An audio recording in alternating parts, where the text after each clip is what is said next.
બનાસકાંઠાના વડગામમાં મેઘરાજાની એવી તો તોફાની બેટિંગ થઈ છે કે વડગામમાં 10 ઇંચ વરસાદ ખાબક્યો। ભારે વરસાદથી વડગામમાં જળબંબાકારની સ્થિતિ હાલ ચારે તરફ જોવા મળી રહી છે। વડગામ તાલુકાના ખેતરો પાણીમાં ગરકાવ થઈ ગયા છે। ઉમરદશી નદી બે કાંઠે વહી રહી છે, જેના કારણે આસપાસના ગામડાઓ મુશ્કેલીમાં મુકાઈ ગયા છે। પરંતુ આપને વડગામના એ દ્રશ્યો બતાવી રહ્યા છે કે જ્યાં મુખ્ય રસ્તાઓ હોય કે પછી સ્થાનિક વિસ્તારો હોય, સર્વત્ર જળબંબાકારની સ્થિતિ જોવા મળી રહી છે। અનેક ખેતરો છે કે જે પાણીમાં ગરકાવ થઈ જવાના કારણે ખેડૂતોને પારાવાર હાલાકી પડી રહી છે। ખેડૂતોને મોટા નુકસાનની પણ ભીતિ છે। આપને એ દ્રશ્યો ખેતરોના બતાવી રહ્યા છે કે જે જળમગ્ન થઈ ગયા છે, જેના કારણે ખેડૂતોને મોટા પ્રમાણમાં નુકસાનની ભીતિ છે। બીજી તરફના મુખ્ય રસ્તાઓ કે જ્યાં પાણી ભરાઈ જવાના કારણે કે પછી રોડ પર જે પાણી જોવા મળી રહ્યું છે, તેના કારણે વાહન ચાલકો સ્લીપ થઈ રહ્યા છે, જેના કારણે પણ વાહન વ્યવહારને અસર પહોંચી છે। આ બે તસવીરો અમે આપને બનાસકાંઠાની બતાવી રહ્યા છે કે વડગામમાં 10 ઇંચ વરસાદના કારણે ઠેર ઠેર માત્ર પાણી જ પાણી જોવા મળી રહ્યું છે। આપને એ દ્રશ્યો બતાવી રહ્યા છે કે જે સ્થાનિક વિસ્તાર હોય કે જે પાણીમાં ગરકાવ થઈ ગયો છે, ઘરોની અંદર ઘૂંટણ સમા પાણી ભરાયા છે, તો બીજી તરફના એ દ્રશ્યો કે જે મુખ્ય રસ્તાઓ કે જ્યાં નદીઓ વહેતી હોય તે પ્રકારના દ્રશ્યો અત્યારે સામે આવ્યા છે। પરંતુ જે હવામાન વિભાગ દ્વારા આગાહી કરવામાં આવી હતી ઉત્તર ગુજરાતમાં ભારે વરસાદની, એ વરસાદ પડી રહ્યો છે। ઉમરદશી નદી બે કાંઠે વહેવાના કારણે આસપાસ જે ગામડાઓ છે ત્યાં મુશ્કેલી હાલ સર્જાઈ હોય તે પ્રકારની સ્થિતિ હાલ ઊભી થઈ છે। પરંતુ બનાસકાંઠામાં મેઘરાજાની તોફાની બેટિંગ, જેની બે અલગ અલગ તસવીરો અમે આપને બતાવી રહ્યા છે। મુખ્ય રસ્તાઓ કે જે પાણીમાં ગરકાવ થઈ ગયા છે, વાહન વ્યવહારને તેની સીધી અસર પડી છે। અને બીજી તરફ એ ગ્રામ્ય વિસ્તારના દ્રશ્યો પણ આપ જુઓ કે જે માત્ર જળમગ્ન થઈ ગયું છે, નદીઓ હોય તે પ્રકારના દ્રશ્યો।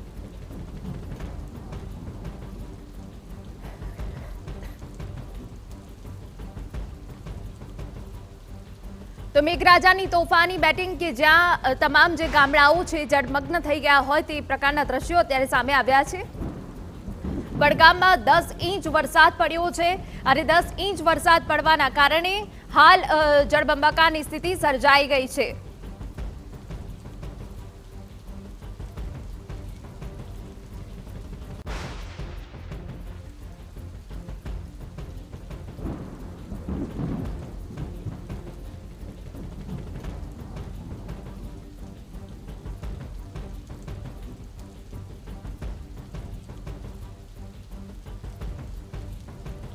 ઇંચ વરસાદ ખાબક્યો છે, અનેક ગ્રામ્ય વિસ્તાર તેનાથી પ્રભાવિત થયા છે। હાલ પણ હજુ પણ અનેક જે ગ્રામ્ય વિસ્તાર છે ત્યાં વરસાદ પડી રહ્યો છે અને આપને એ દ્રશ્યો બતાવી રહ્યા છે કે જ્યાં આખું જે ટ્રક છે એ પાણીમાં ડૂબી ગયું છે, એ પ્રકારની સ્થિતિ અત્યારે સર્જાઈ છે।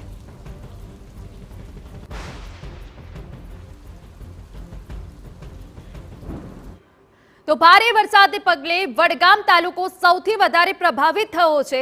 સંપૂર્ણ વિગતે વાત કરવા મારા સંવાદદાતા અતુલ ત્રિવેદી જોડાઈ ગયા છે। અતુલ, આપની પાસેથી જાણવું છે, અનરાધાર વરસાદ પડ્યો છે, કયા ગ્રામ્ય વિસ્તાર સૌથી વધારે હાલ અસરગ્રસ્ત થયા છે?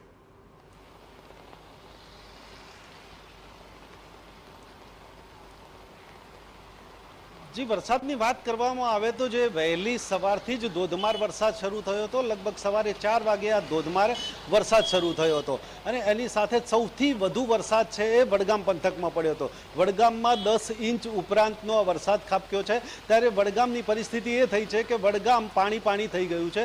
तालुका पंचायत कचेरी छे अने अनेक लोकोना घरोमां पण पाणी घुसी जवाना बनाव बन्या छे। सौथी वधु जे वडगाम तालुकानी परिस्थिति होय तो ते पीलुचा विस्तारनी छे। पीलुचा जे स्टेट हाईवे है त्या पण पाणी भराई जवाने कारणे हालाकीओ पड़ी हती, त्यारे वडगाम तालुकाना जे खेतरो छे ए पण बेटमां फेरवाई गया हता। आम भारे अनराधार वरसादने कारणे जे प्रकारे वडगाम तालुकाना लोकोने पण मुश्केलीओ भोगववी पड़ी हती। साथे साथे पालनपुर छे, दाता छे, अमीरगढ़ छे, दाता छे, त्यां पण भारे वरसादने कारणे अनेक हालाकीओ करवानो सामनो आव्यो छे। पालनपुरमां जे अमदावाद अने आबू रोडनो जे जोड़तो हाईवे छे ए पण बंध थई गयो हतो। અને તેને વાહનોને ડાયવર્ઝન આપવાની ફરજ પડી હતી. સાથે સાથે પાલનપુરમાં અનેક શાળાઓ છે, સોસાયટીઓ છે, મકાનોમાં પણ પાણી ઘૂસી ગયા હતા અને જેને કારણે લોકોને મુશ્કેલીઓ ભોગવવાનો વારો આવ્યો હતો. ત્યારે ભારે વરસાદને કારણે જે ઉમરદસી નદી છે, બનાસ નદી છે અને રેલ નદી છે તે પણ જિલ્લામાં વહેતી થઈ છે. ત્યારે આ સાર્વત્રિક વરસાદ તો થયો છે, પરંતુ સાથે સાથે અનરાધાર વરસાદને કારણે અનેક મુશ્કેલીઓનો પણ સામનો કરવો પડી રહ્યો છે. જો કે વહીવટી તંત્ર તો કામે લાગ્યું છે, પરંતુ અત્યારે પણ ભારે વરસાદ ચાલુ છે અને જો વધુ વરસાદ હજુ આવે તો પણ લોકો મુશ્કેલીમાં મૂકી શકાય તેવી બનાસકાંઠા જિલ્લાની અત્યારે પરિસ્થિતિ છે. જી બિલકુલ, આભાર અતુલ. તો વડગામમાં 10 ઇંચ વરસાદ પડ્યો છે. વહેલી સવારથી પડેલો આ વરસાદ કે જે હાલ બનાસકાંઠા માટે મુશ્કેલી લઈને આવ્યો છે, ખાસ કરીને વડગામ માટે. અનેક જે વડગામના ગ્રામ્ય વિસ્તારો છે તે પ્રભાવિત થયા છે, કે જ્યાં મુખ્ય રસ્તાઓ હોય કે જે બેટમાં ફેરવાઈ ગયા હોય કે પછી ગ્રામ્ય વિસ્તારોમાં પણ જળમગ્ન જેવી સ્થિતિ હાલ સર્જાઈ ગઈ છે. પરંતુ વડગામના અનેક જે નાના નાના ગામડાઓ છે સૌથી વધારે પ્રભાવિત થયા છે.